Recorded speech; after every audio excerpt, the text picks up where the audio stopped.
Question number 6 लगाने से पहले आपको हम कुछ समझाना चाहेंगे। जब भी आपको प्राकृतिक संख्याओं का योग दे, जैसे 1 धन 2 धन 3 धन dot dot dot dot dot, मान लीजिए हम 20 तक मान लेते हैं, ठीक ना, जैसा कि इसमें दिया हुआ है। तो अब देखिए, आपको जब भी प्राकृतिक संख्या का योग दिया हो तो आप लास्ट वाले नंबर को लेंगे, यानी 20। यानी प्राकृतिक संख्या उसे कहते हैं जो संख्या 1 से स्टार्ट हो, उसको प्राकृतिक संख्या कहते हैं। तो आप 20 को लेंगे, तो 20 लेने के बाद इससे एक अधिक लाएंगे अंक और उससे इसमें गुणा कर देंगे, अंक नहीं सॉरी संख्या, और उससे इसमें गुणा कर देंगे, यानी 20 से एक अधिक यानी 21 हो गया। अगर 30 होता तो 31 लाते, अगर 15 होता तो 16 लाते, अगर 17 होता तो 18 लाते। ये सब ऐसा करने के बाद इसमें 2 से डिवाइड करेंगे, 2 से हमेशा डिवाइड करेंगे। तो 2 से डिवाइड करेंगे तो क्या करेंगे, यहाँ पे 20 को काटेंगे तो 10 मिल जाएगा, यानी 210, ठीक। और इसका तो आंसर आपका हो जाएगा 210, यानी 1 से लेके 20 तक की संख्या का योग जो होगा वो आपका हो जाएगा 210, ठीक। अगर कोई संख्या मान लीजिए बीच से स्टार्ट होता है, यानी 1 से 9 स्टार्ट हो, जैसे कि मान लीजिए 20 से 20 धन 21 धन 22 धन डॉट डॉट डॉट डॉट 50, और पूछे इसका योग बताइए, तो भी आपको कुछ नहीं करना, लास्ट वाले ही को लेके आना है। यानी आपको 50 लाएंगे, इसमें एक बढ़ा के गुणा करेंगे और 2 से डिवाइड कर देंगे। जब भी आपको प्राकृतिक संख्या का योग पूछता है तो आपको यही करना है, लास्ट वाले नंबर को लाइए, एक बढ़ा के गुणा करके 2 से डिवाइड कर दीजिए। तो यहाँ पे कितना आ जाएगा 25। जब 2 से 50 को काटेंगे तो 25 आएगा, तो 25 है गुणे 51, तो अब 25 से इसमें गुणा कर दीजिए, क्या नहीं, तो 25 से करने 25 को 5, फिर 25 से 5 में गुणा करेंगे तो 125, तो 125 में 2 जोड़ेंगे, जो हमारा हासिल बचा था, तो हो जाएगा 127, ठीक। तो देखिए, अब ये जो हमारा 1275 आंसर आ रहा है, वो 50 लेके आए हैं ना, उसका योग निकाला है, यानी 1 से लेके 50 तक हम निकाले हैं, ठीक है ना।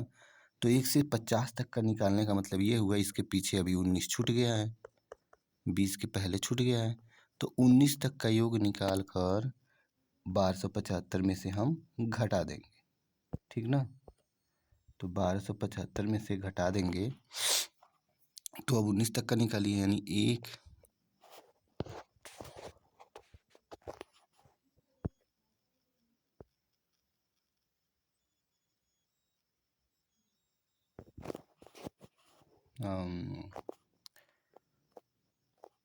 1 धन 2 धन 3 धन डॉट डॉट डॉट धन 19, तो ये भी प्राकृतिक संख्या, तो 19 को लेके आइए, यानी 19 गुणे 20 बटे 2, 2 से काटिए तो कितना आ जाएगा 10, ठीक। तो हो जाएगा आपका 190, तो 190 इसमें घटाएंगे 1275 में से, ठीक ना।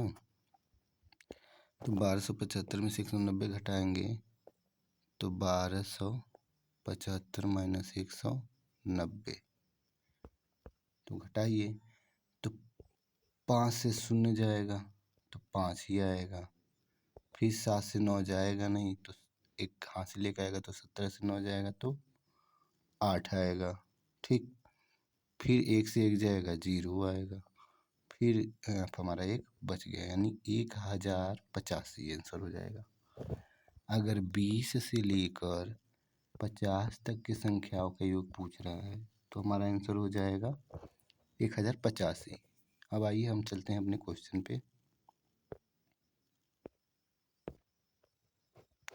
क्वेश्चन कह रहा है एक से, देखिए 1 से लेकर हमारे पास क्या है, 1 से लेकर हमारे पास जो 10 तक है संख्या, उनका योग दिया है, 11 से 20 तक का पूछ रहा है, तो 11 से 20 तक, तो 20 हम ले 20 बस लेकर आइए, तो 20 गुणे 21 हमने बोला था, एक बढ़ा के गुणा करेंगे या 2 से डिवाइड करेंगे। 2 से काटिए 20 को तो 10 आ जाएगा, तो मिल गया आपको 210।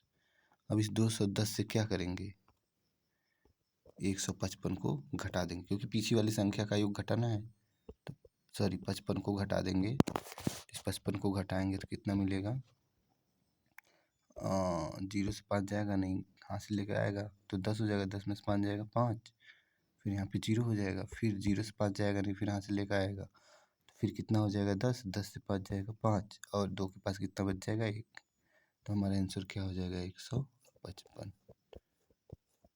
जब भी आपको प्राकृतिक संख्याओं का योग पूछता है तो आपको बस लास्ट वाले टर्म को लेके आना है, उसमें 1 बढ़ा के गुणा करना है और 2 से डिवाइड कर देना है, और उसके बाद मल्टीप्लाई करने के बाद जो आएगा वही हमारा आंसर होगा। आइए क्वेश्चन नंबर 7 पे चलते हैं। क्वेश्चन नंबर 7 भी यही चीज़ है, देखिए, लेकिन बस अंतर कितना है कि ये 50 तक तो गया है, लेकिन उसके पीछे क्या हुआ है, 1 तक चला गया है। तो आप चाहें तो 50 तक का योग निकाल लीजिए, अब उसके बाद 49 तक का निकाल लीजिए और दोनों को जोड़ दीजिए, तो भी आपको क्या होगा, आंसर मिल जाएगा। ठीक है, लेकिन ऐसा क्वेश्चन दिया हो 1 से स्टार्ट हो जाए और कहीं बीच में, जैसे मान लीजिए किसी नंबर तक पहुंच गया, जैसे ये 50 तक चला गया, फिर वहाँ से उल्टा होने लगे और 1 पे पहुंच जाए, तो आपको कुछ नहीं करना, सीधे उसको ले लेना जो अधिकतम नंबर है, और ठीक, और उतने से ही उसमें गुणा कर देना है, यानी उसका वर्ग कर देना है। ठीक ना, जो बीच वाली संख्या है उसको लेके उसको 2 बार गुणा कर देंगे या उसका वर्ग कर देंगे तो हमारा आंसर मिल जाएगा। तो 00 पीछे लिख दीजिए, 00 है तो 00 पीछे, और 5 बचे 25, तो हमारा आंसर क्या हो जाएगा 2500। यानी हमारा आंसर जो होगा वो ऑप्शन नंबर सी हो जाएगा। हमारा आंसर क्या हो जाएगा, सी 2500। ऐसे हमेशा ऐसे क्वेश्चन को क्या करेंगे, बीच वाले नंबर का लेखा वर्ग कर देंगे, ठीक है, वो हमारा आंसर हो जाएगा। आइए अगले क्वेश्चन पे चलते हैं। अगला क्वेश्चन कह रहा है कि यदि 7 क्रमिक सम पूर्णांकों का योग 140 है तो इनमें सबसे बड़ी सम पूर्णांक ज्ञात कीजिए। तो मैं ये बात बताना चाहता हूँ कि कभी भी क्रमिक पूर्णांक दिया हो, सम हो, विषम हो या प्राकृतिक संख्या हो, तो आप कोई भी एक नंबर ले लीजिए सीरियल क्रम में। जैसे यहाँ पे 7 दिया तो हम मानेंगे A B C D E F, और देखिए बीच वाले नंबर को लेंगे, ठीक है ना, बीच वाले, तो अभी जी भी होगा, ये भी 6 ही हुआ था, तो बीच वाला हमारा नंबर क्या हुआ, डी हो गया, ठीक है ना। तो बीच वाले नंबर का योग निकालेंगे, सॉरी बीच वाले नंबर को ज्ञात करेंगे। बीच का नंबर ज्ञात करने के लिए क्या करेंगे, ये जो टोटल योग दिया होता है उसमें जितने नंबर होते हैं उससे डिवाइड कर देंगे, यानी एक तरह से औसत कह सकते हैं, यानी संख्याओं का योग बटे संख्या। तो यहाँ पे संख्याओं का योग कितना दिया है 140, आज टोटल संख्या कितना है ABCDEFG गिनते हैं टोटल 7 हो जाएगा, तो 7 से इसको डिवाइड करेंगे कितना हो जाएगा 20, ठीक है ना। तो इसका योग 20 हो गया, यानी हमारी बीच की जो संख्या हो गई उसका मान कितना आ गया 20, ठीक। तो बीच की संख्या जब 20 आ गई और इसने क्या किया है, सम की बात किया है, तो अभी बताइए 20 के बाद क्या आएगा 22 ही आएगा, और 22 के बाद क्या आएगा 24 आएगा, 24 के बाद क्या आएगा 26 आएगा, यानी जो हमारा सबसे बड़ा सम पूर्णांक होगा वो क्या होगा 26, ठीक ना। तो कभी भी आपको सीरियल क्रम में दिया हो कोई पूर्णांक, चाहे सम हो, विषम हो या प्राकृतिक संख्या हो, तो आप कोई भी सीरियल नंबर में कुछ भी मान लीजिए, XYZ जो भी हो, ABCDEFGH जो भी हो, जितना हो उसको मान लीजिए और बीच वाली संख्या को ज्ञात कर लीजिए। अब बीच की संख्या ज्ञात करने के लिए बस आप क्या करिए, संख्याओं का योग जो दिया होता है उसमें टोटल नंबर से आप डिवाइड कर दीजिए, तो आपको बीच की संख्या मिल जाएगी। और उसके बाद सम संख्या की बात किया है तो सम संख्या में आगे बड़ी वाली की बात किया है तो 2 जोड़ते हुए चले जाएंगे, और जो आएगा हमारे बड़े पूर्णांक वही हमारा आंसर हो जाएगा। अगर पीछे जाने की बात करता तो हम 2 घटाते चले जाते, ठीक है ना। अगर पीछे जाने की बात करता तो जैसे ABC है, DEFG, तो मान लीजिए इसका मान हमारा कितना आ गया था, 20 आ गया था ना। तो आगे गए तो 22 हो गया, फिर क्या हो गया 24 हो गया, फिर क्या हो गया 26 हो गया। पीछे जाते तो क्या होता 18 हो जाता, 16 हो जाता और 14 हो जाता। तो इस तरीके से हम सभी को ज्ञात कर लेते हैं, और जो पूछता है उसको हम अपना मतलब इसके अनुसार आंसर बता देते हैं, ठीक है ना। जैसे इसका 26 आया था, वो कहता है सबसे छोटा पूर्णांक बताइए, तो सबसे छोटा पूर्णांक हमारा हो जाता है 14, ठीक है। तो इसमें सबसे बड़ा समपूर्णांक पूछा है, तो सबसे बड़ा समपूर्णांक क्या हो जाएगा हमारा 26 हो जाएगा, ठीक है ना।